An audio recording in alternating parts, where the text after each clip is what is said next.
to beginning our 5th fucking year doing deconversion therapy. We're your therapists. I'm Karen. I'm Bonnie. We're not therapists. We got in trouble for the name of therapists. this podcast at one I've point. heard this like 1 or 2 times. Someone was going off on like some social media, which we're on all of them. Go find us, except the ones that suck, which is Twitter right now.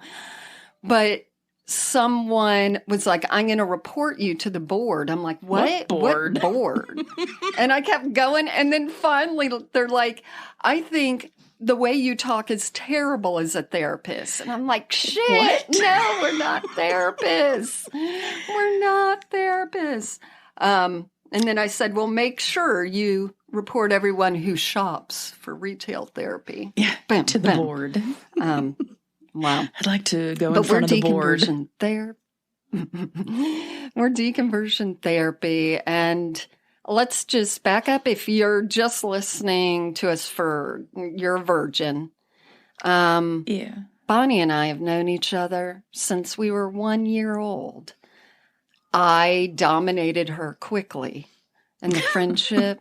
She was 3 weeks older. It was quite the opposite.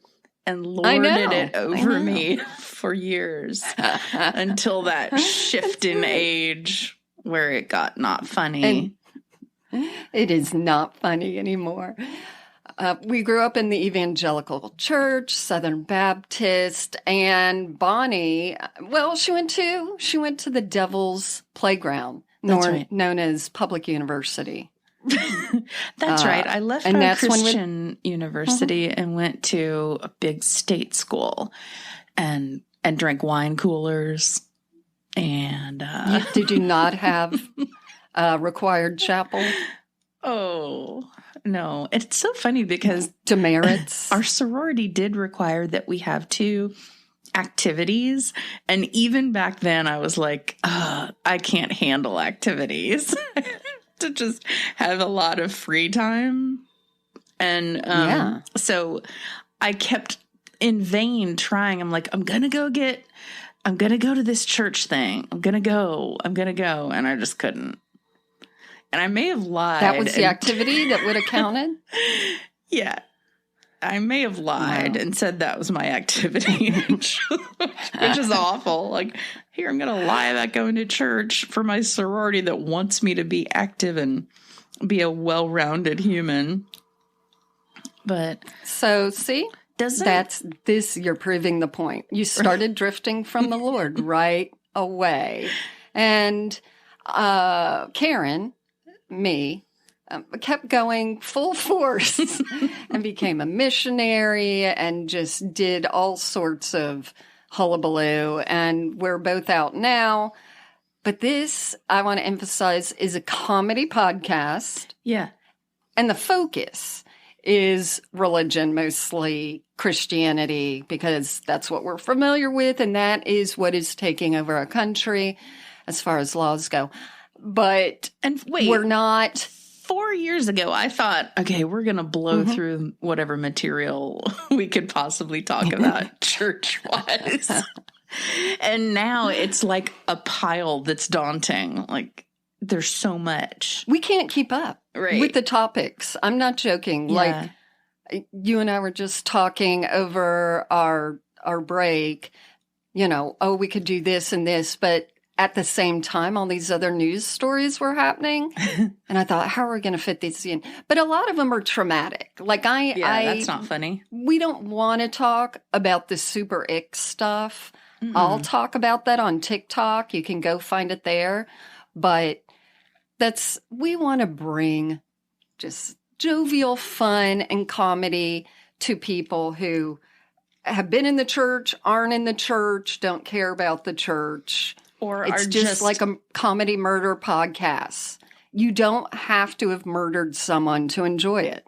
Yeah, and you don't have to have left a cult to be interested in watching a show about cults. Welcome anybody who thinks that this is like just a fun freak show to laugh about.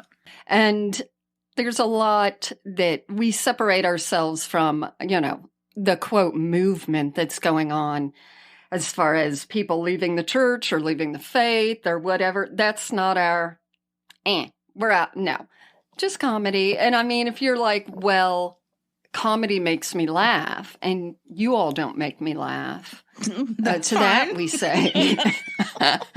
To that we say, we don't have the capacity for you to review us on iTunes. Right. So, you know, did you see on our Instagram?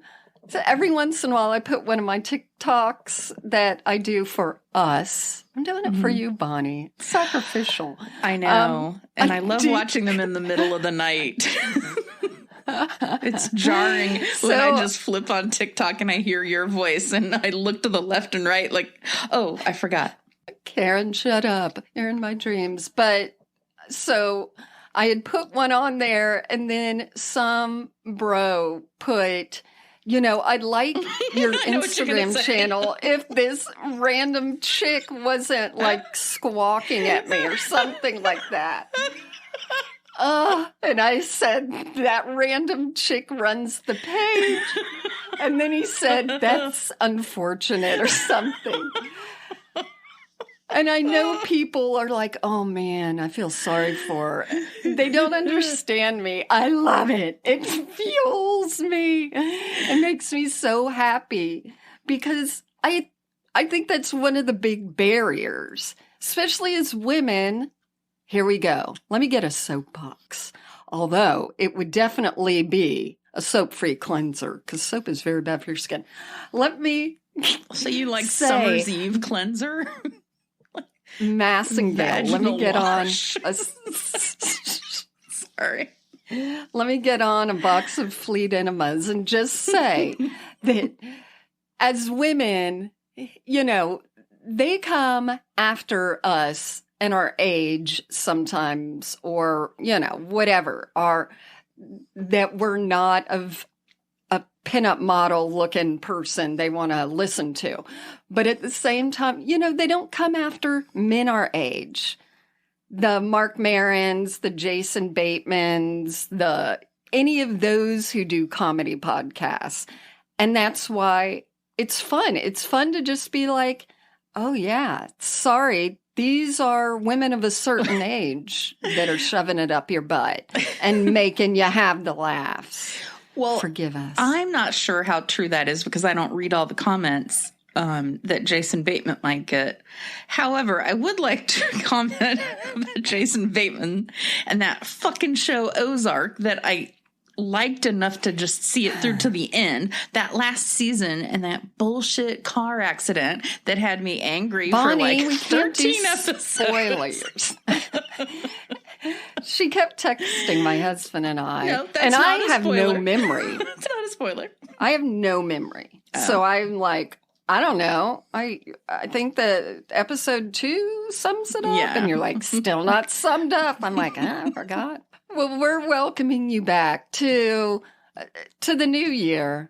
Let's drink to it. Although I did dry January, I'm still sobre. Oh, cool. That's the European version. That's right. Of not drinking. Hey, speaking of drinking and parties, you guys, our sponsor parties are Who coming gets to back. go to a party? Yeah, we're going to do a Zoom party with the sponsors. So if that's something that's interesting to you, check it out. And they're fun, and we get to learn about our different viewers and listeners or viewers. What am I talking about? I guess on the Zoom they're viewers. I don't know. We're all viewing each other. So. But it's a fun time. And last time drank a lot. Yes, you did. Yeah. You did. And it was entertaining. I'm glad it wasn't fun, recorded. You know, one, you're sponsoring us for sponsors. Like a lot of people say, we have 400 extra episodes for you to listen to. Oh, my God. No, we do not. Ours is more like a tithing situation. We do love to do the Zooms, and you get to see Bonnie's face, and you sometimes get to see her with a gin and tonic repeating herself. It's fantastic. It's enjoyable. And this is so why I don't drink liquor, like hard liquor, because I'll put it in something that tastes good, and I'm like, oh, this is just like water. Gulp, gulp, gulp. Yeah. Anyway, I know. Can we put it in with some liquid hydration? Can we at all talk about a couple new TV shows? We can. Okay. And then I'm going to talk about some things I purchased. Yep. Okay. Karen knows that lady Gwen Shamblin, the one with the big high hair, that I love big hair because I feel like my face needs it. Like it could handle 4 inches of bangs easily. But I also love Pamela Anderson, and she's just perky and, fun. And I've watched her documentary and I don't know. I just like her. I like her so much. I haven't watched it yet, but this is a recurring theme that we're seeing now more in the last few years, where these women, where we believed the media about them, we're seeing the real them, the Tammy Faye's, the, Pamela Anderson's, where it's like, I do respect that person. That even happened to Dolly. I mean, Dolly was the punchline for quite a few decades, unfortunately, until everyone realized, how brilliant she is. Yeah. And I haven't watched that documentary yet. And the way you were talking about media, I'm also listening to Spare, the book by Prince Harry, and finding out how the family dealt with the media. And they knew what stories were out there, and they would trade one story for another. They had like a whole relationship with the people who ran the media.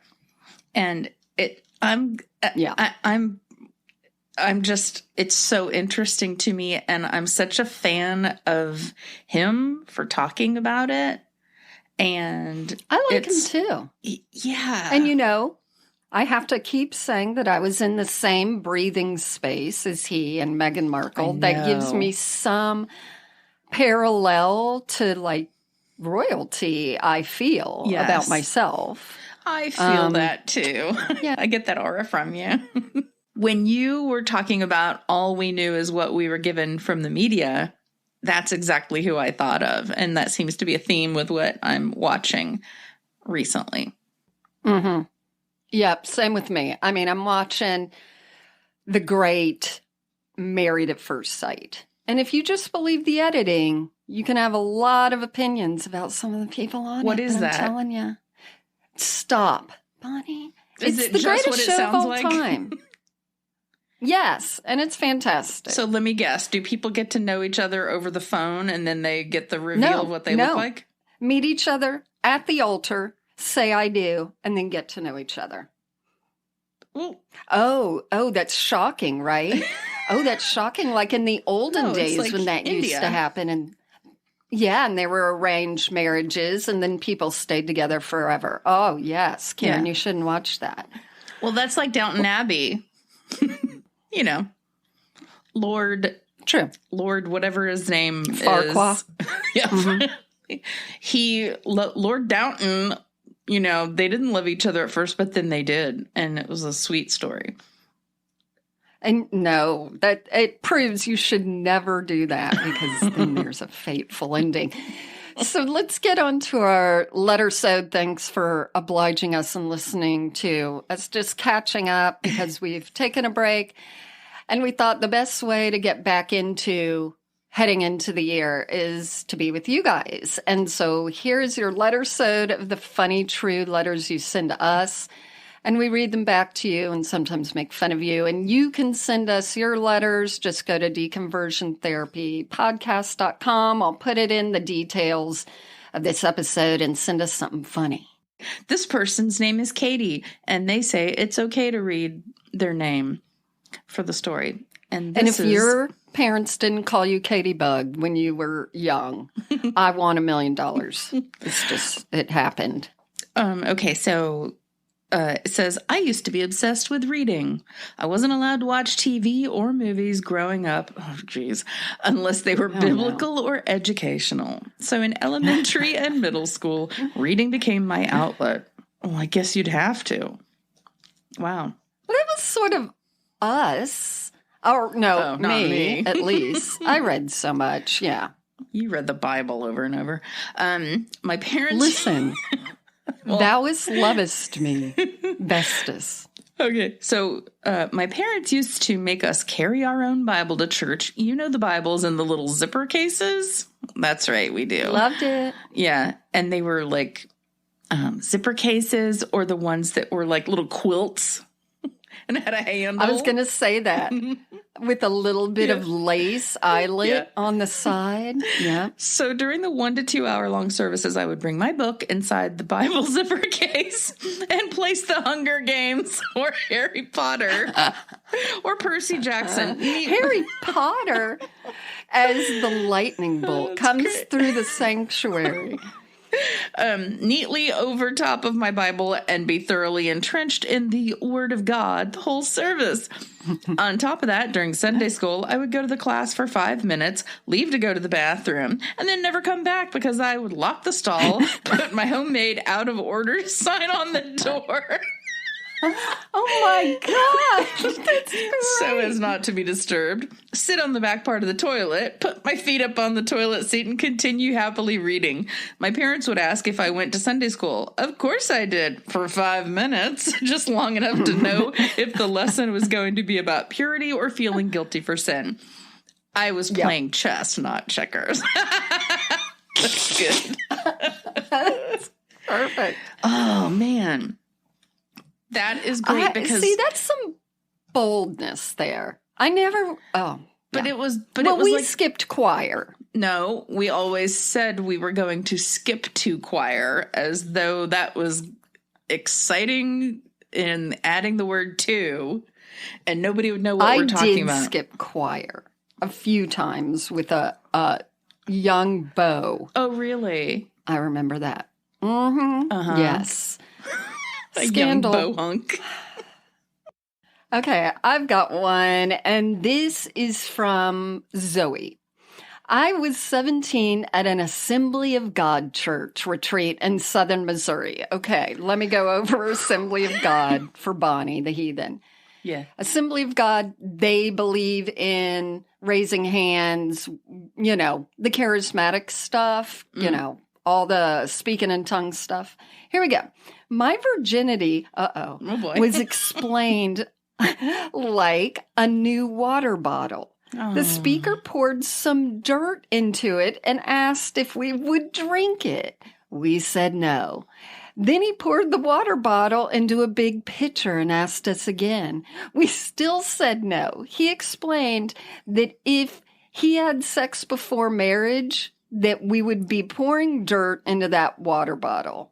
Or maybe wait. He explained that if we had sex before marriage, that he would be They messed it up, and now I've messed it. Ready? Should we snap? He explained... Here's what I found. Oh, shit. Ready? He explained that if we had sex before marriage, we'd be pouring dirt into that water bottle. Who would drink it? Then convinced us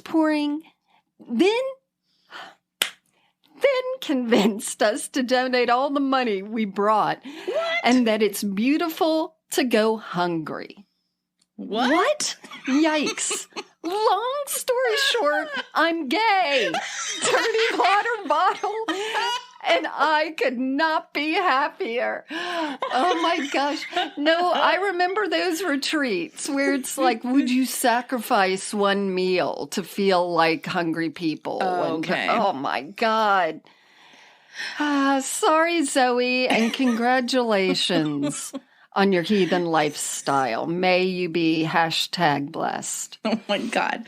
I remember we never did anything that was like the Catholics with Lent, giving things up, or fasting, except one time we were encouraged to fast for something.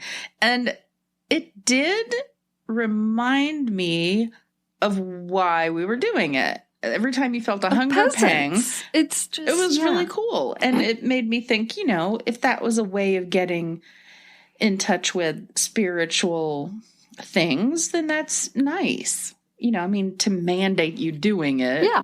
Yeah. It's kind of like the rubber band. If you snap the rubber band and it reminds you to think about something, then great.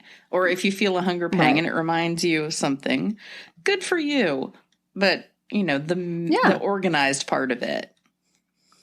Exactly. And now the eating disorder hotline is, which I joke, but I actually did. If you're watching any of the Gwen Shamlin stuff and you've dealt with disordered eating, beware, because that's what it's all about. But yeah, I think there's an organization that did like a 3-day, or someone can remind us, fast, because you sort of feel what it's like. And I agree. Like, you go through sort of a spiritual thing. Although now I don't think the church should recommend that with the outbreak of how many people have eating disorders. But I'm sure they do. I'm sure they do. Wait, you had put something the other day on Instagram about, 10 commandments or something like that. And one of them was like, do this, do that. And then the third one, what was it? It was God's to-do list. Yeah. That's it. God's to-do list. And it was like, kill everybody and then say, I'm never going to do it again. Or, and then there was ban shrimp. I know. And people like 5 minutes to go and figure out what you were talking about. But like the whole idea that people who are Jewish and observe a certain level of Orthodox can't eat shrimp is so funny to me. Well, Christians shouldn't either. Why? Christians shouldn't either. If they are like, you know what, the 10 Commandments, it's all about morality. Well, there are more little commandments there, boo-boo. And someone said we need to make a shirt, maybe we will, that says, God's to-do list, condone slavery, ban shrimp. Right. Because, the pick and choose of it all is pretty fun. All right. This person says it's okay to read their name. So thanks, Millie. My story. Thanks for the podcast, ladies. It really is good therapy. See, we just said earlier. That's right. Okay. Like all dedicated youth group kids, we attended a decent amount of youth rallies. Oh, I love that. To make things more interesting, I grew up during Satanic Panic. At all of the rallies, a speaker would emerge from the shadows to tell a true tale of terror. A teen boy or girl, depending on who was telling the story, got into D&D. That's Dungeons and Dragons. Which... It's devil and demons. Is it? No, it's Dungeons and Dragons, right? Oh, Bonnie looked at me like sincerely. What? But I always remember being jealous of the kids who were playing that. And now that I know what it is, I'm like, oh my God, I would have been so bored. Anyway, but they had that really big dice or die. The die was, and it's interesting. Because it's not dice. It was only one. It was a die. Die. Do you see? Yeah. You're not saying the satanicness in it. Your eyes are cloaked. Well, okay, so it says one night they had a dream that they were being attacked by a dragon. And when they woke up, they looked in the mirror, always a very dramatic pause, and saw actual scratch marks all over their body. So kids, stay away from D&D or demons pretending to be dragons could attack you in your sleep. Now, no one ever said exactly what D&D was, but it kept me up nights with anxiety that someday I would encounter it. Fast forward to me going to community college and making friends with all of the theater students. There it is. There you go. Because it's about role play. Anyway, and just in case for those of you who don't know, and I really don't know that much either. They invite me to a night of D&D. I freak out and have a panic attack. They ask, do you even know what D&D is? I admit no, but demons could attack you and kill you in your sleep. They convinced me to show up and see what it is for myself. I show up and everyone is just sitting around rolling dice, pretending to be elves and talking in silly accents. This is the thing that kept me up at night with so much anxiety. This is what I was terrified of. Then I realized that the story of the dragon student was an urban legend, and the experience began my spiral into questioning what else caused me anxiety that may not be truth. Also, I really love dragons now. Thank you. Thing. Okay, if also, I went and I heard people doing the elf or whatever accents, that is demonic to me. But I have really been thinking lately, how come Satan is so powerful? How come there's no game like Clue or Trouble or whatever the fuck that people get and they're like, you know what? You play this and angels attached to you. How come there's God no opposite of it. Doesn't... Yeah. How come God is never on thrift store clothing? How come God just, where are the angels? Why aren't they powerful enough? Well, you have to I don't understand. You have to clarify that it's not like God as a graphic tee that you get at the thrift store. It's that demons can attach themselves, right?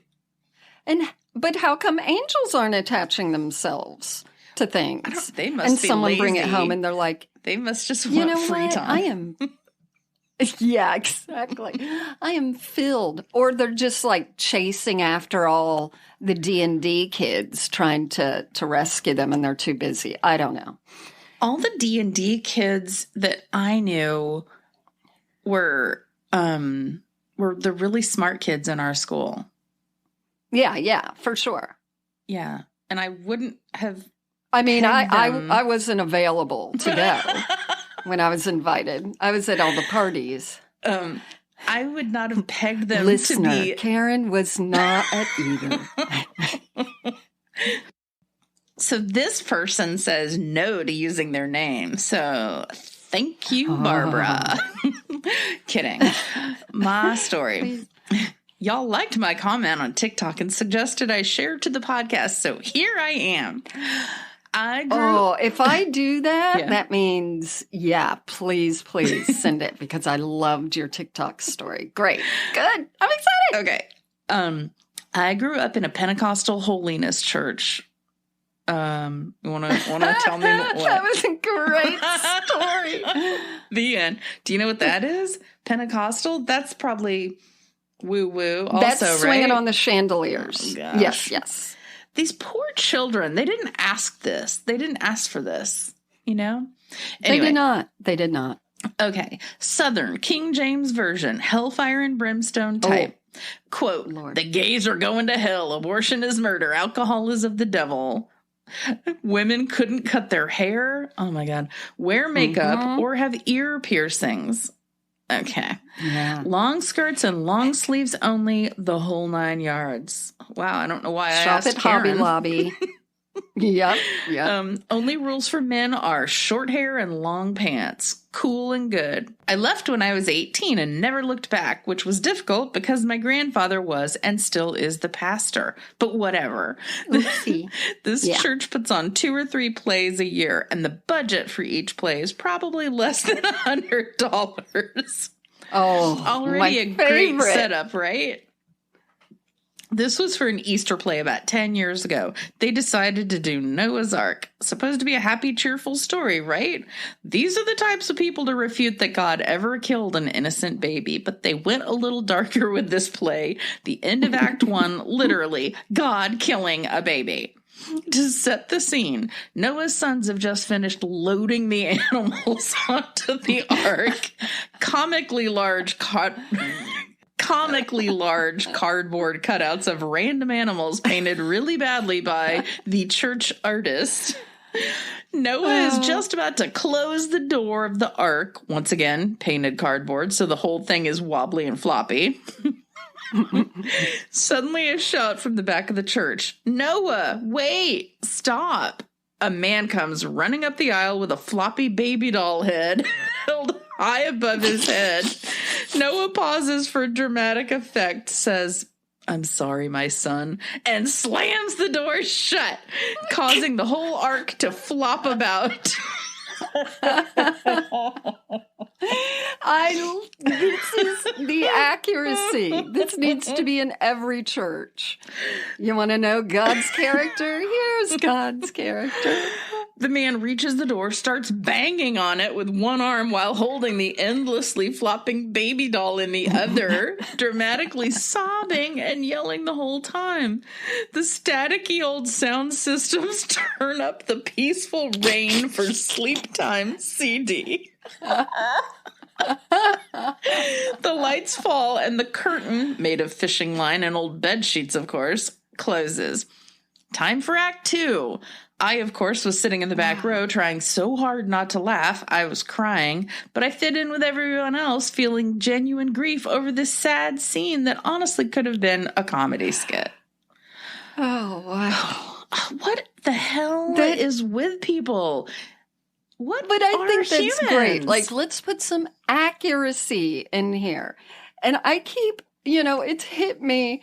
Noah was the one righteous man, right? Well, first of all, God creates two people and they fuck it up right away. Right. Like their first day out there. And then after that, they have two kids. The first murder happens. The first four people. This perfect God. So you're like, this almost sounds like stories.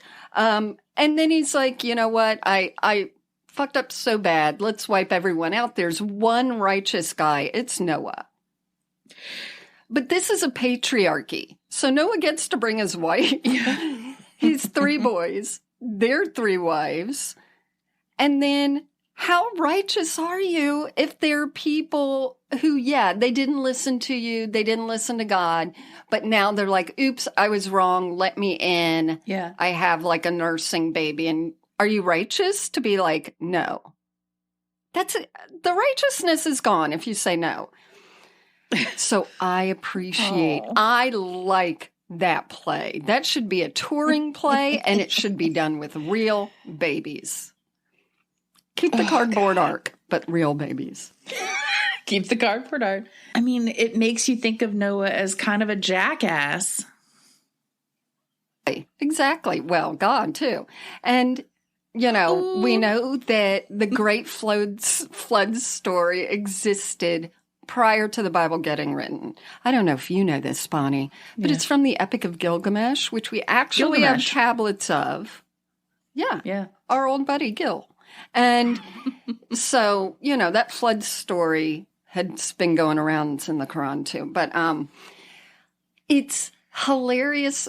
I went to the thrift store and there was a cute little Noah's Ark scene with the word welcome that you hang on your door. And I'm like, this is the most violent story of all. And we use it as the cute little kid's story or a little welcome sign for our house. It was always my favorite colored page in the Bible, though, because it had a rainbow. I love that we're opening this with just being with our people. That's what I love. Just these stories people don't understand.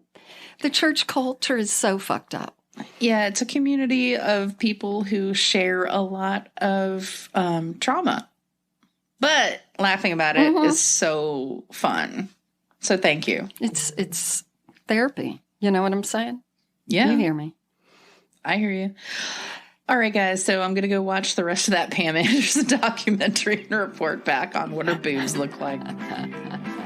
Have a good week, and we'll see you next week. Bye.